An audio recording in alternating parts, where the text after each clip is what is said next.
Hi, I'm Tyra G, your host of Frankly Speaking with Tyra G. Welcome again to our virtual global gathering of phenomenal women and those of you who love them. Yes, you mothers, daughters, grand and great-grandmothers, fearsome and generous, humble and honest, in pursuit of new possibilities and purpose. You know, here we dig deep, but we come up strong. For those of you joining us for the first time, each month we explore a new theme inspired by you. Yes, I said you. We bravely walk into places where tradition has taught us there's some things we just don't talk about, but not at this table. And now, no matter how hard judgment knocks, it can't come in. Beloved, here we live beyond the wreckage. Every week we experience, educate, encourage, and empower each other. We share aha moments and stories that have been left in our pockets for too long. Every week we start right where we are. I am so excited about how the show is progressing. We are in our 10th month. Let me say it again, 10th month. That's proof that dreams can come true. All of you know, frankly speaking, was one of my most precious dreams. I thank God for every remembrance of you and your gifts of ideas, your presence, and your encouragement. Y'all know I couldn't do this without you, right? I thank you so much. You're listening to Radio Fairfax, Virginia, on your TV, computer, or mobile device. And we are webcast worldwide on the internet at www.radiofairfax.org every Saturday evening at 8 p.m. Eastern Standard Time. Now, if you missed us, if you had a date, if you went out to dinner, no worries. You can catch us on YouTube. Our podcast is Frankly Speaking with Tyra G.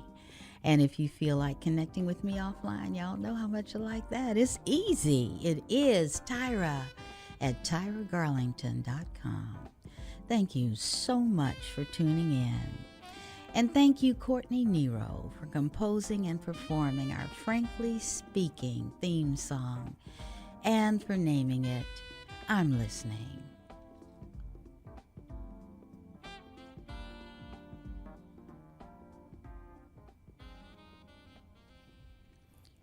Our theme these 2 months, May and June, is Courageous Conversations. Now that's big.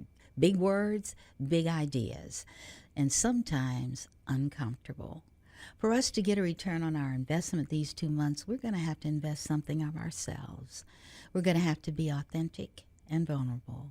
We're going to have to be our perfectly imperfect selves and to receive in love information about issues that may be uncomfortable, to think about, to deal with, to anticipate, and to forgive. We're going to contemplate, evaluate, learn about, and be surprised. And we're going to celebrate. I received great feedback so far this month. We started out with a courageous conversation with Miss Sunny Crow, who was a double breast cancer survivor. We moved on to Sylvia Washington Jones, who talked about the courage and the blessing of taking care of a senior with a developmental disorder. And today we're going to walk into another space, and it's not going to be comfortable. So I'm going to have to ask you to understand and to walk with us and to help us. We discovered one thing in the past shows, that the ability to have a courageous conversation is a process. There are times when you know there are things you need to talk about, you should talk about, but you don't. It is a journey. It is not an event. It does not happen when it logically should. And sometimes we have to grow into it. And sometimes courageous conversations happen in our heads and in our hearts, and they stay there. We all have times or seasons when it requires courage to make it just from one moment to the next, to take one step to the next, to say the next words. And sometimes we let fear and shame and guilt demonize our potential to overcome. But for now, for today, we're going to pause in a place where we can be mirrors for one another. Our goal is to better understand topics that don't usually come up as polite conversations or at the dinner table. We're going to look beyond and behind terms like human trafficking, domestic violence, child abuse, opioid poisoning, homelessness, and more. To create our common thought space for today and to introduce our topic, I'm sharing a published courageous conversation titled, What Parents Need to Know About Human Trafficking. Now, this is hard to listen to, but I want you to hang in there with me, and I'm going to quote. Danielle Douglas was 17 years old, a freshman at Northeastern University, when she met the trafficker who forced her into 2 years of sex slavery. Her mother, Jamie, spoke with us about the factors that made her daughter vulnerable and what parents need to know about trafficking in the United States. The interviewer asked, describe your relationship with Danielle at the time she went off to college. Jamie Chessman, mother, we definitely had some mother-daughter angst. She didn't always give me a lot of information about her life or her interest. I think a lot about a lot of our daughters. They feel like they're ready before they're ready. Well, she definitely felt that way. We dropped her off, carloads full of things from Bed Bath & Beyond, bedspreads and books. I think she was ready to test herself and see what was going to happen. Life was never the same after that. It didn't take a long time for the streets to swallow her. Whether it was just that she was vulnerable or looked very young, I think she looked like a person that somebody could get over on easily, and she was tricked. How did the deception occur? Chessman, someone made an introduction. She was invited to a party, and when she went, nobody was there. Only this one guy answered the door. He said she must be confused, or it's a different day. But hey, I'm about to go out for dinner. Why don't you come and join me? He made it seem really innocent, off the cuff, and she went. The next day or two, there was a lot of attention. Would you like to go there, or have you tried this or that before? Just a nice guy being thoughtful and nice. Well, what kind of person was he? Chessman, well, what I know is he was a lot older, maybe 20 years, that he came across as being sincere and nice. And what could be bad? Not threatening, not frightening, no yelling and screaming, just interest and curiosity and conversation. And she went with it. And how long did it take your daughter until she basically disappeared? Chessman, she started college in September and was out of touch in December, January. What was she doing? Working 18 hours a day. Sometimes she was on the street, waiting for someone to show up on the corner. Other times she was on call for various escort service companies, and she would go to places she was told. Well, what kept her there? How did he keep a hold on her? Chessman, well, the fear of violence, the fear of being killed. If she got out of line, she would be slapped across the face and thrown across the room. People think, well, why not just leave, walk out the door and go? But the fear that a pimp puts in a trafficked kid is unbelievable. Danielle was sure he would come after and kill her. Tell me about the process of recovery. Chessman, surviving the sex trade does not happen quickly. It takes patience of your family. It's traumatic. It's sad. It's a heartbreak. Finding a way to survive, and in my daughter's case, to survive and tell, has been a long, hard process. It comes in baby steps. It took 4 or 5 years for her to really begin to emerge again as the person she had been as a child, to believe in herself and even consider talking about it out loud. For me, there's a deep sadness that really won't ever stop. To see your baby live through this, to know that this happened and I couldn't make it go away. What would you tell other parents about trafficking? Chessman, that it can happen to kids with good upbringing, with nothing bad going on in the household. That it can happen in suburbia to your kids too. Are there warning signs? Chessman, yes. Your child isn't talking to you, or your child is angry at you, but those are some of the same signs that adolescents have anyway. Chessman, I'm not an expert. I don't want to throw out a list you might find in a psychology book. But looking back, there was a sense of tension that I wasn't able to bridge. I couldn't bridge the gap to convince my own child that she had my full attention and love all the time. Why did you and your daughter decide to speak out? Chessman, for her, it's, I'm sure, a way to heal. For me, it's a way to stand proudly behind her and let other people know that I'm not ashamed of her, that this happened and she was victimized, and it isn't her fault. I am so proud of her for what she's doing now. After the break, we're going to meet a woman, a mother who came to give us today the gift of her vulnerability, her truth, her journey into human trafficking and back. We're going to set the table today with compassion and love. You'll want to stay close now. And we are back. Okay, let's wrap ourselves in compassion, and I'd like to introduce you to Miss Susan Young. Susan, thank you so much for joining us. Thank you for having me, Tyra.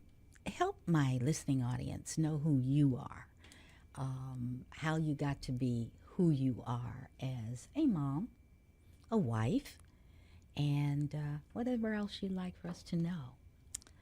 Okay, Tyra. About 20 years ago, I met my husband. He quickly became my best friend and confidant throughout life. We decided we wanted to share our life together and grow together and raise our family here in the Northern Virginia area. We have 4 amazing children, 2 girls, 2 boys, who are the light of my life and who I devote myself entirely to. But while I'm not doing that, I'm also working as a full-time director of HR for a local tech company here in Northern Virginia. So I keep busy as well as being a mother. But being a mother is my first pride and joy. I think you told me that there may be someone else to love too that's real little and real young. Absolutely. We just became grandparents for the first time. Yes. To our beautiful granddaughter, who I adore and is the apple of my eye, and I'm enjoying every second of it. Oh, yeah. Motherhood can be a heavy load to carry, but oh my gosh, the blessings are amazing. I'm finding there's nothing like being a grandparent. You can love and spoil and, hand back, but also still get the love and joy from it as well. I'm looking at Susan's smile, but if truth be known, there was a season when smiles were hard to come by in her family, and she's going to talk a little bit about that with us today. Susan had a daughter who fell into the world that we're talking about, that of human trafficking. Why don't you tell us about Jessica first? Okay. To paint a little picture about Jessica, she is a beautiful, bright young lady. At the time that our situation took place, she was about to enter her freshman year of high school. Very artistic, intelligent, outgoing. She'll just run up and give you a hug.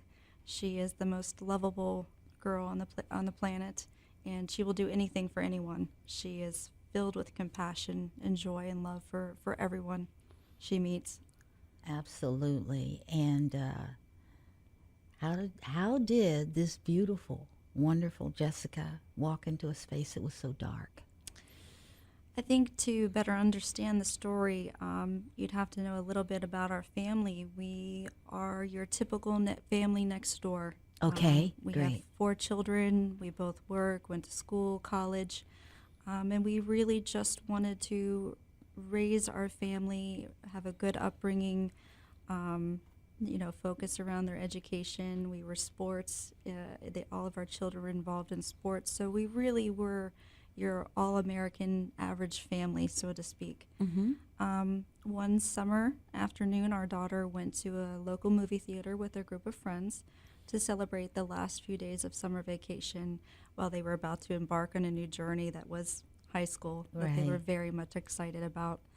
While there, they met my daughter met a young boy He was similar in age and grade, well-mannered, polite individual, seemed well-intentioned. So my daughter, they exchanged cell phone information, and at that time, Facebook was what was important. They exchanged Facebook information, and they soon began an online friendship. Okay. That would later turn into an online relationship.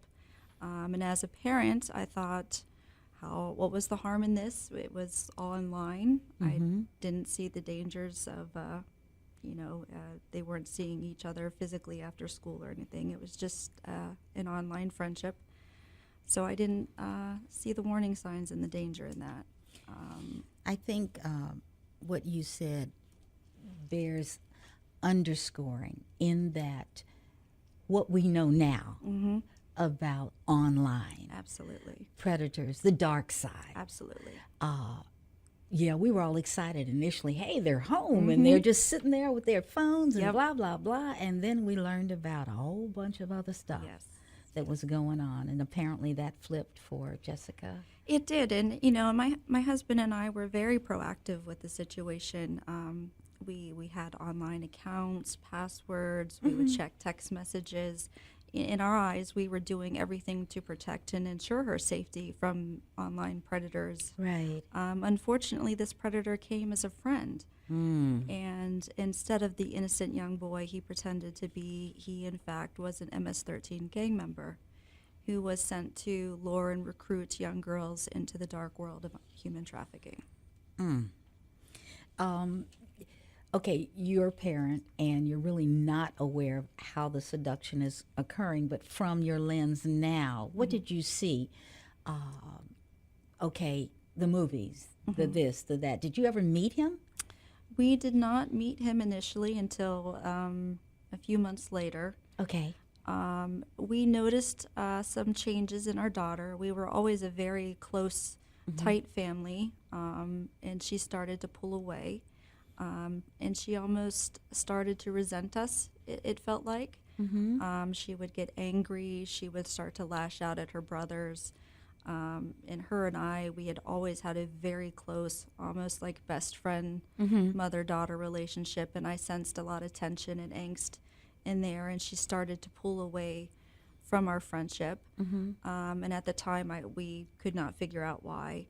And that was because the gang was brainwashing her and telling her, your family doesn't want you, your family doesn't love you, and just really putting these deep, dark thoughts into her mind about her family.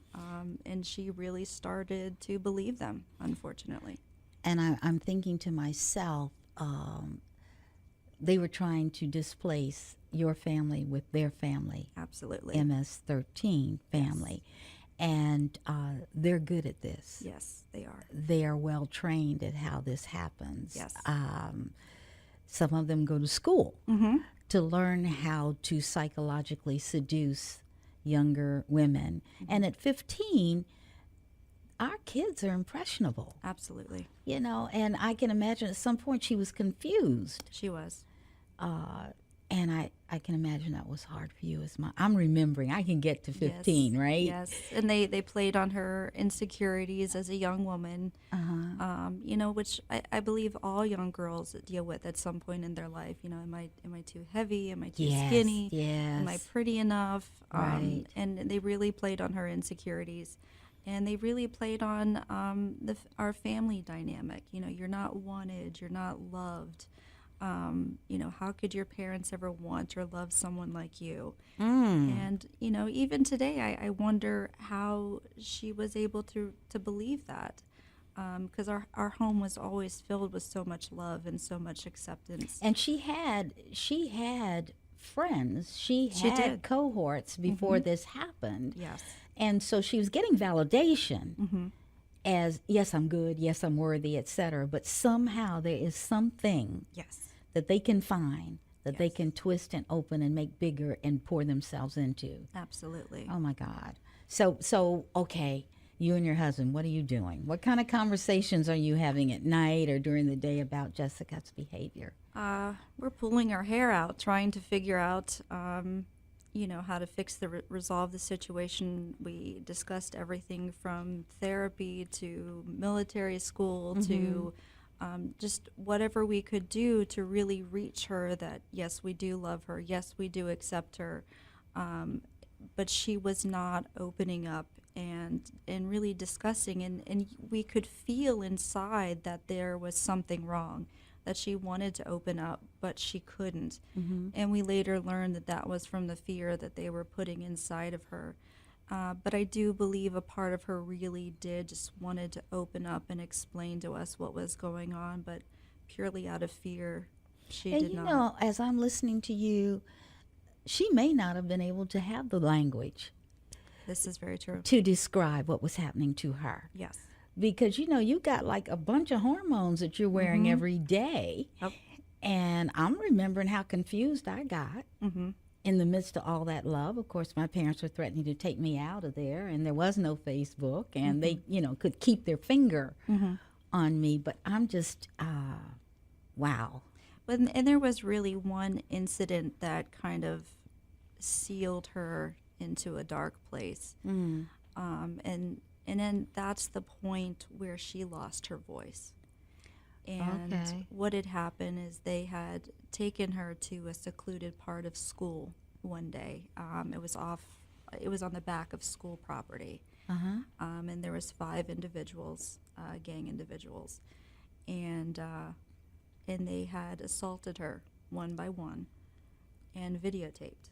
Oh, no. And they had told her, if you expose us and for what the situation is, we will release this video to the school, on the internet, to your family, and your family would never want someone as shameful as you. And she'll tell you a part of her died that day. Oh, I can imagine. Because that is lose-lose. No matter what she does, Yep. her dignity Yes. is gone. And she'll tell you that opened the door for shame and self-hate. And I think like guilt is something we can work with. It can even be a motivator, but shame is when you become the thing that you think is bad. Yes. So that behavior was bad. So Jessica says, I'm bad. Yes. Okay. And I can't fix my bad. And wow, shame and vulnerability walk hand in hand. And then she was primed to be manipulated. Yes. Okay. Yes. So what happened? Shortly after that, she wanted to dull the pain of what she had experienced, so they had introduced her to drugs, which she half of the time took willingly. The other half, it was forced upon her. But part of it is she wanted to dull the memory of what had happened that day. And then shortly after that had happened, after school, she had reached out to her local her counselor at school and the resource officer at school for help. No one came to her rescue. No one answered, said, how are you, what's going on? Can we help you? No one came to her aid. And she figured, if they wouldn't, then why would her parents? And what we don't know is the level of pressure MS-13 has even through the school system. Absolutely. And that's a sad reality. Yes. A very sad. So now she's totally isolated. Yes. Okay, so it's probably easier to move her to... Well, the trafficking shortly after that happened took place after school. Oh, she wow. would be Okay. taken to local houses around the school district, and the trafficking would take place after school. And then she would come home and sleep in her bed at night. Did she look different? She did look different. She looked, she was losing weight. Okay. You could tell that she was changing on the inside and that she was hurting and in pain. Again, I would try every day to get her to open up to us, and she just remained silent. And we later learned that was because our house was being monitored and watched by the gang. Our comings and goings. They knew where we would go to the store, how long we would typically be gone. We were followed. What about the rest of the children? They Their safety. they were involved as well. If my husband and I would, run a quick errand, they were soon at the knocking on the back door, ordering the children to let them in. They would threaten our two young boys at gunpoint and say, if you say anything about this, we're going to come and shoot your family. We're going to take your little sister, and then you'll have no one. So they were threatened and abused as well. Oh, absolutely. In such a tender age, the psychological abuse, the fear. Yes. Okay, so the two boys were how old at this point? The two boys were 12 and 11. And yeah, Our youngest daughter was 3 at the time. and she was experiencing this? She was experiencing this, yes. Oh my gosh. Yes, she was. A few times they would lock her in a trash bag. What? Yes. They would lock her in a trash bag until she was tired and couldn't cry anymore, and she would just pass out from exhaustion and go to her crib. So yes, they all suffered great trauma at the hands of the gang. And the babies were so afraid, they gave you no indication. What I guess I'm looking for is there had to be some change, manifestation in the younger ones as well. We could sense, we thought the anger was more from their sister was reacting to the Okay. family. So Okay. we thought that their anger and their frustration was really more from what was happening to their sister and how she was lashing out at them. Okay. Our only indication that we had that something terribly was wrong was that our 3-year-old little daughter would point to her window and say that the bad man was going to come and get her. Being 3, we didn't understand what she meant, and not seen a bad man at the window, we just, chalked that up to her being 3. Did she have nightmares? She did have nightmares. She, at that time, started to sleep with us. Mm-hmm. She Okay. is currently 9, almost 10 years old now, and she still, in fact, sleeps with us. Bless her heart. Yes. And you all are dealing with that professionally as Yes. well. Yes. Yes. So what I'm hearing and what maybe is not being said is the entire family. Yes. Our 2 youngest boys were so traumatized by the gang and the gang members and what they had done to our family that we, in fact, did not learn the scope of what had happened to our young boys until a year after our daughter had gotten professional help. We had no idea that even for a year after the situation ended, our boys still would not speak out about what had happened. So in terms of schoolwork, what happened with the boys and with Jessica? Everybody went to school as normal. Wow. No grades suffered. Nothing out of the ordinary happened Sports? there. How about sports? Everyone still played sports, normal activities. We went to church every week. Family, aside from our daughter kind of being angry and lashing out at everyone, there was no other change in the family. And I think, from my faith perspective, they were stronger than we can ever imagine because Absolutely. they were able to compartmentalize Absolutely. the fear and go forward. And I just have to believe that they were protected Absolutely. by God's grace. Yes. And when I just think of it, I think of children as, in so many ways, powerless. Yes. And so they did a great job They did in a great job. horrible situation. Yes. So, okay, so now Jessica is still after school doing what Jessica's doing, coming home, sleeping in her bed. Did that change? Did that? That did. That changed early one February morning. I had received a call about 3:30 in the morning from the boy she had befriended at the movie theater. Okay, now you had met him by now. I had met him one time. Okay. Yes. Okay. And he said, Mrs. Young, Mrs. Young, Mrs. Young, you have to help Jessica. And I said, well, what do you mean? I said, Jessica's fine. She's sleeping. And he said, no, she's at a party, she's drunk, and she's high, and she needs you to find her. Oh. And I said, what are you talking about? And I ran upstairs. I looked in her bed, and she was not there. Okay, let's freeze that moment. What happened to you when when you walked into that room? My heart sank deep into my chest, and I immediately picked up the phone and I said, "Where is she?" And he said, I don't know, which I don't believe at all. And I said, well, I need to know how to find her. I need you to tell me where she is.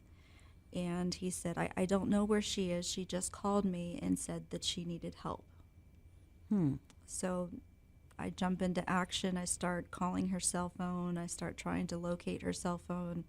I'm doing everything possible to try to find her. They've turned off location. They've turned off her cell phone.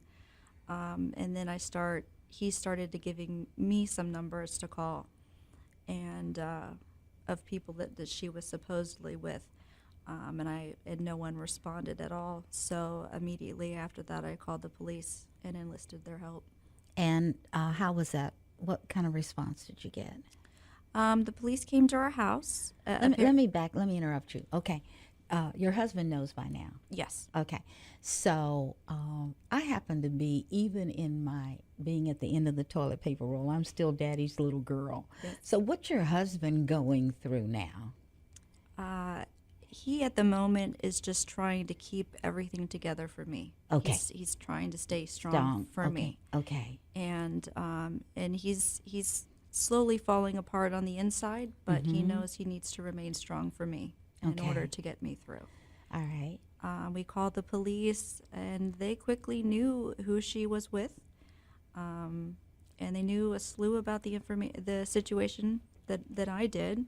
They knew what had been happening. They knew, they did not know where she was, but they knew who she was with, and they knew that they were also known human traffickers in our area. So now, what I'm hearing you say is you're getting information from the police that is explaining a slew of behavioral change and responses in your family. This is the first time you're hearing. Yes. Oh my gosh, your reality. Yes. Okay, so, all right, how are you keeping it together? I look at my two young boys and I see the fear in their eyes. And I see them just trying to work through the motions of the situation. And I knew that I kind of went into mom overdrive, and I had to keep it together. Okay. But I knew more importantly that I needed to find my daughter. And I knew it was going to be up to me to find her. And sometimes our mind clicks off our emotion and we go into problem-solving mode. Yes. And I know Jessica to the point we're a part of each other, and I knew in that moment that she needed me to find her. And how did that process play out? She was missing at this time for 4 days. Oh my. In the first night, complete night that she was missing, I laid on her bed and I held her picture, and I couldn't sleep. I would just go in and out of hyperventilating because I knew deep down what was happening to her. And I told myself, I'm not going to sleep because I know what she's going to have to endure tonight. And I just had to stay up so that if there was a chance she came back to her window, or if I got a phone call, or if something came, that I needed to be there to help her. In the days to come, I had gotten a tip from a friend where her location was. Oh, okay. And So it's public knowledge now within your group, or is it public via media? it was we had broadcasted it throughout Channel 7. Okay. The school had known, her friends had known that we were looking for her, that she was endangered. One of her close friends had contacted us, and she was actually under the impression that we didn't care that Jessica was missing. Oh. And I said, no. I said, I love my daughter very much, and I want her home, and if you have any information, please tell me. Mm-hmm. And she, of course, gave the information anonymously. She didn't want anything to be tied back to her. Right. She gave me the address. I drove to the address, and I called the police, and I said, "This is where Jessica is. Mm-hmm. You can come get her, or I will." So, are you outside of a house? Yes. Okay. Help us walk into your mind at that. Now, you're close. Your Yes. daughter is right there, Yes. and you are right here. Yes. And my tendency with my person I'm supposed to protect is to go into kill mode. Yes. Give me my baby. Yes. You have no idea who I am. Tawanda, the crazy woman, is about to come out, and Yes. yet you kept it together. I was talking to a very dear friend of mine on the phone, and he said, "Susan, you have 3 children at home who need you. Okay. And if you go into that house, something can happen to you, or you could be charged with something." And he's like, "And you don't want to spend the rest of your life in jail away from your children." Good move. Good So advice. Very good He said, advice. "Wait for the police to come Mm-hmm. and follow their instructions." And that's what I did. And can you share with us what happened? So the police came. I was ordered to go to the police station, as I did. They recovered Jessica. She was found locked in a bedroom closet. The police officer at the time, unfortunately, didn't know how to interpret or understand the indicators of human trafficking. Instead of her being locked in a closet, he interpreted it as her trying to hide from the police.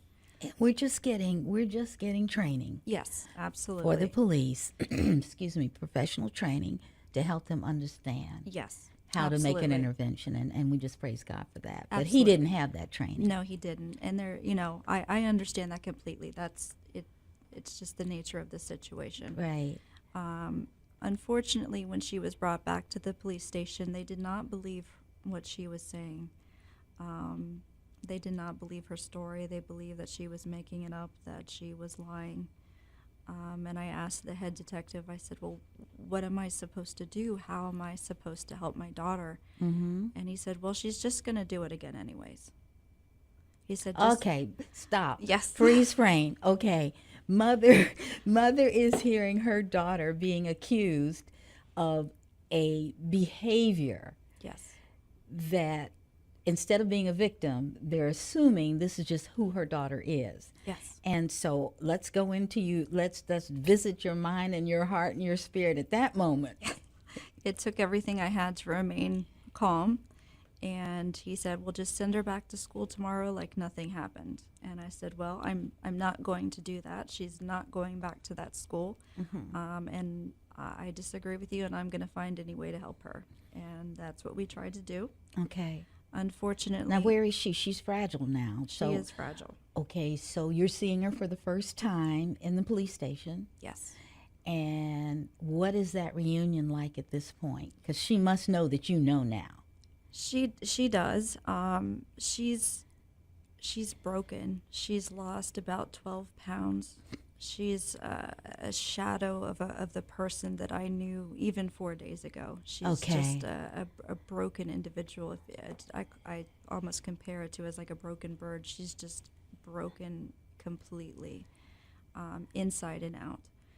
And our immediate response was we took her to the hospital.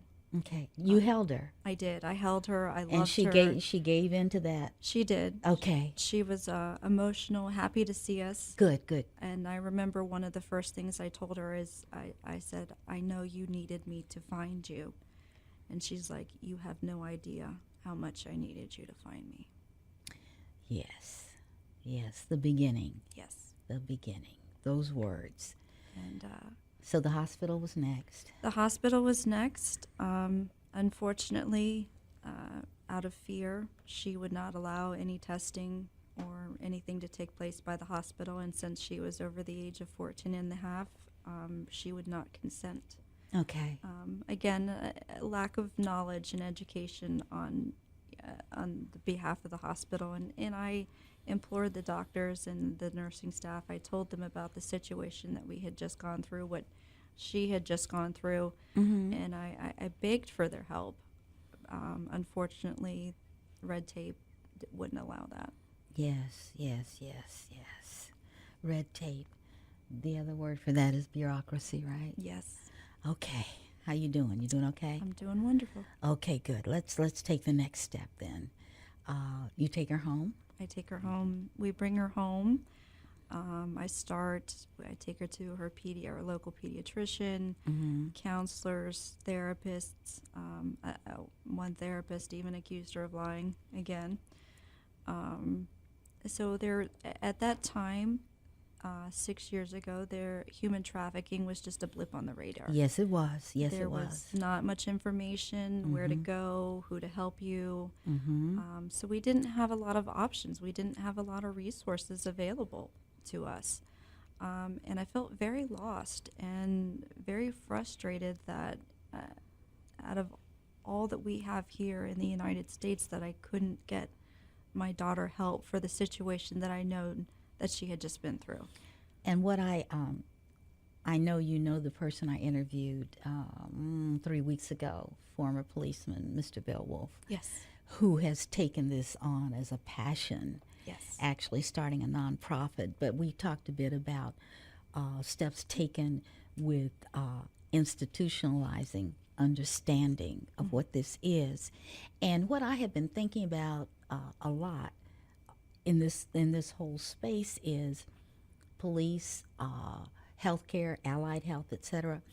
To not know what to do is powerless. And I think sometimes, I know in other situations, I react, or I have a tendency to react in a way that is not sensitive, Yes. because I don't know how to be vulnerable at that point in time. Yes. Now I'm learning as I become more seasoned to say, I really don't know what to do, but I'm here. Yes. That's all I know. That's all you know. But I think we're making baby steps. Absolutely, we are. Yes. But my heart goes out to you on that. Well, of course it goes out to Jessica, but mothers are not supposed to have to do this for their babies. No. They're not supposed to. Okay, so here we have a system that can't really help you. Mm-hmm. So how did you move forward? What were the steps? What did you do? Well, actually, we didn't move forward at that time. She was on Mother's Day. A few months after that, the gang members came to our house a second time and held her at gunpoint and told her that if she did not come with them immediately, they would kill her family and her and take her younger sister instead. So, fearing for her family's life, she went with them again. Was she was home alone when they No, it was early Sunday morning, about 4:30, 5 o'clock in the morning. So the babies didn't witness this. No, You didn't witness. We were all asleep at the time. Okay. Yes. Okay. And my only indication of what had happened was our young neighbor was just getting off of the night shift at the hospital, and he came pounding on our door. Mrs. Young, they have your daughter again. And I ran out of the house in my pajamas. I ran down the street, screaming her name the entire way, crying, tears streaming down my face. And I got to the end of the street, and they were gone. And she was gone a second time. And this time, she was missing for 10 days. But she was recovered by Detective Bill Wolf. Yes. He didn't tell me that. He didn't tell me he was the one. Yes.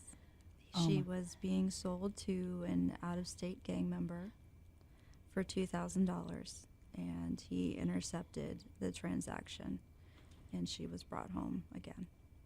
And okay, so she's home. I know that every day you don't know when it's going to be scene 2, scene 3, scene 4. Yes. How do you make it? How does the family? I think you go into survival mode at that point. It's your basic instinct to just stay alive and to keep your family alive. And for me and for my husband, it was to keep our family safe. And we were able to get Jessica to a safe location. Okay, good. Where no one knew where she was. And then came the hard task of protecting the rest of the family, because they they were angry. They wanted to retaliate against us because Jessica didn't come home.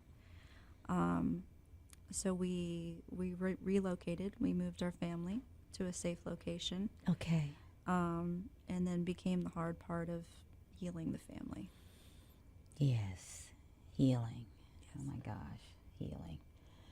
How do you spell healing in those circumstances? So, how many years has it been since you moved to a safe place? It has been 5 years since we moved to a safe place. And the seasons have been what? I know it was a journey. Yes. It was not safe place, so we're all okay. No. What are some of the things that the family experienced? Shortly after we moved, the boys felt safe enough to really kind of share with us the trauma that they had endured and their experience in this whole situation. Once they felt safe, they felt like they could trust us with that information. So they started to divulge that information. And same with our youngest daughter. It's really been a season of healing. Mm-hmm. And my husband and I knew that our first question we asked ourselves, and we still ask ourselves this every day, how do you heal and put back together 4 little souls? And that has been our task for the past 5 years of how do we put our family back together, and how do we heal them? And trust me, so many times my husband and I, we just wanted to crack, and we wanted to break, and we wanted to just fall to pieces. But we both knew that if we did, our family would never recover. Mm-hmm. And we couldn't allow that for our children. And so we allowed them to break Mm-hmm. over and over and Mm-hmm. over again. And when they did, we picked them back up, Mm-hmm. and we would stand them up. And, once they learned to stand, they learned to walk. Mm-hmm. And now they're getting into a place where everyone in our family has triggers. Yes, I can imagine. Different Yes. triggers. Yes. And we try to acknowledge each other's triggers and really respect them. Mm-hmm. What's different for me is different from my son, which is different from my husband. Absolutely. And so we talk about that. We understand that. But it's really just been a season of healing. And, some days are harder than others. I'm thinking as I'm listening to you that each and every one of you probably has PTSD. Yes. And something you were saying, and I think you said it several times, putting us back together. And one of the things I had to learn in a very traumatic family situation was you have to go through. Yes. It's the other side of through. Mm-hmm. Going back, when we use the language back, that means we know what was back. Yes. So what we want to do is love and heal through the season. And you don't know, and you won't know for a long time, how this gets translated Yes. into strength and behaviors Mm-hmm. for the rest of the children, and for you and your husband. I cannot even imagine feeling powerless and married. I can see myself being angry with my spouse, because I have no one else I can be angry with. Mm-hmm. Did you have any of that going on? We did. More and less, it was just the task of just day-to-day survival of the children. And it most days it felt like every day I was standing on a frozen pond. Okay. And every step I would take, no matter which direction that was, I could see and feel the ice cracking, and at any moment our family was going to fall through and shatter. And it was trying to balance, because what each child, what they needed was different from one another. Right. And trying to figure out which individual needed was, one therapy, one didn't need therapy. It was just trying to find the daily balance of what worked for everyone and what everybody needed, and then, trying to be the one to give that to everybody while we are trying to heal ourselves as both as individuals and as husband and wife, which was, was very difficult. And, there are some days where I would break on him, and there's other Yes, days where he yes. would break on me, And that's okay. and that's okay. We had to allow that. Yes. And there, there is no perfect No, recovery. no. What I think about, particularly when I'm doing life skill coaching, is the courage to make the next step. Yes. Gotta keep Gotta keep making the moving. next step. Yep. Gotta keep moving. I wow, I ask you to do something, and I feel horrible because you've done so much. But as I ask each of my guests to spend some time alone and write a letter to their younger self, and of course, I ask this of Susan. And before she does that, I want her to share with you something she shared with me before we began. It was different and difficult, right, Susan? It was. It was very. I think this is one of the hardest tasks I've been asked to do. And it had to be me, right? And I really I took this personal, and I took it to heart. Good. And I prayed about it, and I talked to my husband about it, and it was really difficult how to approach this, because for me, every step of my life got me to where I am here today. Yes, it did. And writing a letter to my younger self, and even explaining even a small portion of what I would have to endure later on in life, I think would influence my situation. And so it was really hard for me to write that. But here's the thing, you did it. I did it. You go, girl. Yes. So in my letter, I write, Dear younger Susan, I know you will experience a difficult time later on in life, and I know that you will have triumphs and challenges. And life will take you on an incredible journey that you will never foresee happening. But you will get through. Your strength will lead your family through. Your courage and your dedication to everyone that you love will eventually get you to the place that you've fought your whole life to be. And so in my letter, I put two songs, the lyrics to two songs that really helped me throughout my life. And one of those is the Josh Groban, You Are Loved. Yes. And the other is Leanne Womack, I Hope You Dance. Mm-hmm.